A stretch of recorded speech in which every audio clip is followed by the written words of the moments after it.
Sarah ended the call with a smile. Her husband's voice was always a balm to her soul.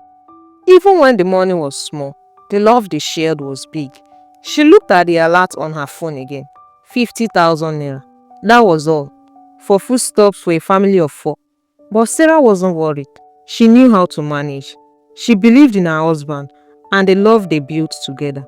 She walked back to her desk in a small office they both worked in. Her friend Linda had the conversation and wasn't quiet about it.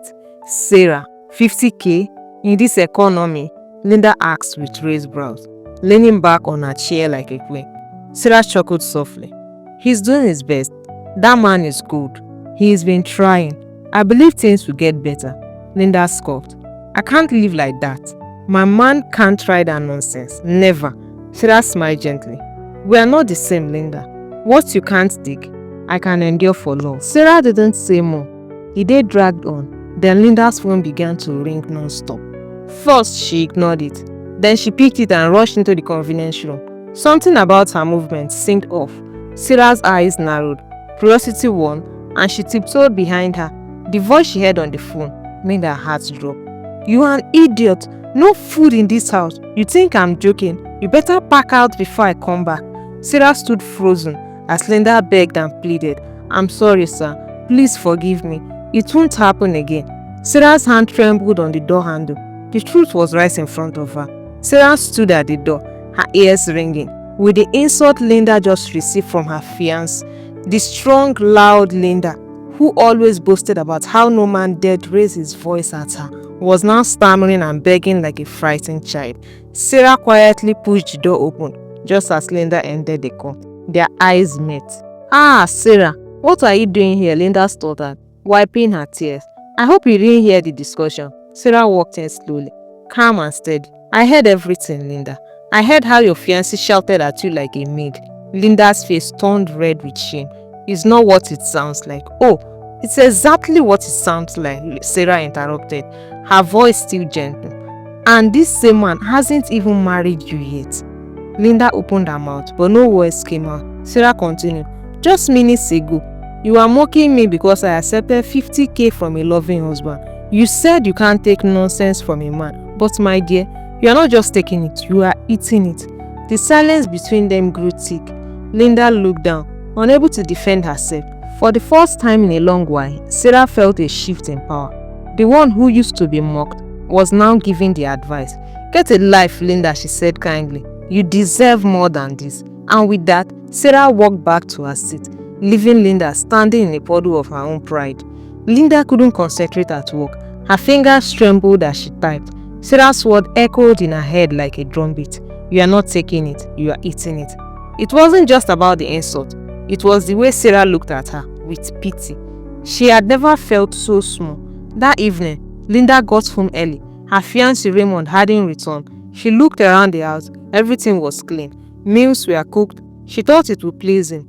But when Raymond came home, he didn't say a word. He threw his shoes across the room and walked past her. Good evening, baby, she greeted slowly. He paused. So now you are forming good gear after serving me in the morning. I'm sorry, I had to rush to work. He gave her a slap before she could finish the sentence.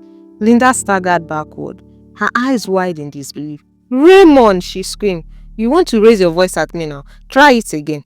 Linda clutched her face. She wanted to cry, but something inside her went good. Sarah's word returned again. You are eating it.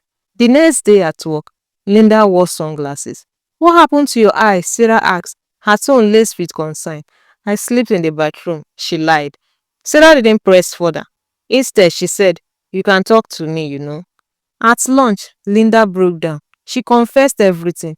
The verbal abuse, the slaps, the threats. I didn't want anyone to know. I just wanted to look strong. Sarah listened quietly. When Linda finished, she said, you don't need to look strong. You need to be strong. And sometimes, being strong means walking away. Linda shook her head. But I have invested too much. Sarah smiled. You are investing in pain. One day, you will lose yourself in it. Days passed. Raymond's abuse got worse. One evening, he locked Linda outside for coming home late. She slept in the neighbor's corridor. In the morning, she called in sick at work. Sarah became worried. She visited Linda after work, When she arrived, Linda was sitting outside with swollen eyes. Sarah's heart broke. "You don't have to live like this," she said. Linda finally whispered, "I want to leave, but I don't know how." Sarah took her hand. "Then let me help you." Sarah and Linda planned quietly. Sarah offered her a room in her home temporarily. "You'll be safe with us," she promised. Linda packed a small bag secretly. The next morning, while Raymond went to work, she left with Sarah. No note, no goodbye. For the first time in years, Linda breathed freely. Raymond returned home to an empty house. He went mad with rage. He called and threatened Linda, but she blocked him. Then he came to their office, shouting and embarrassing himself. The manager called security. Sarah stood between him and Linda like a lioness. "You will not harm her anymore. Go and fix yourself." Raymond spat at their feet and left. Healing wasn't instant. Linda cried for weeks. She doubted herself. She missed the toxic comfort of familiarity. But Sarah was patient. "You don't owe anyone an explanation for choosing peace," Sarah reminded her. They both grew stronger. Sarah with her love and humility, Linda with her courage to begin again. 6 months later, Linda found her own place. She started therapy. She smiled more. She began to believe in love again, but this time, the kind of love that didn't hurt. Sarah and her husband celebrated Junior's promotion in school. Life wasn't perfect, but it was peaceful. One Sunday, while the two friends relaxed over a meal, Linda laughed. "Sarah, I used to think love was about shouting, controlling and dominating. But you showed me it's about patience and peace." Sarah smiled. "Love is not supposed to hurt. And you, my dear, deserve more than pain. You deserve more than this." Linda nodded, tears in her eyes. She had finally found peace, not just outside, but inside herself.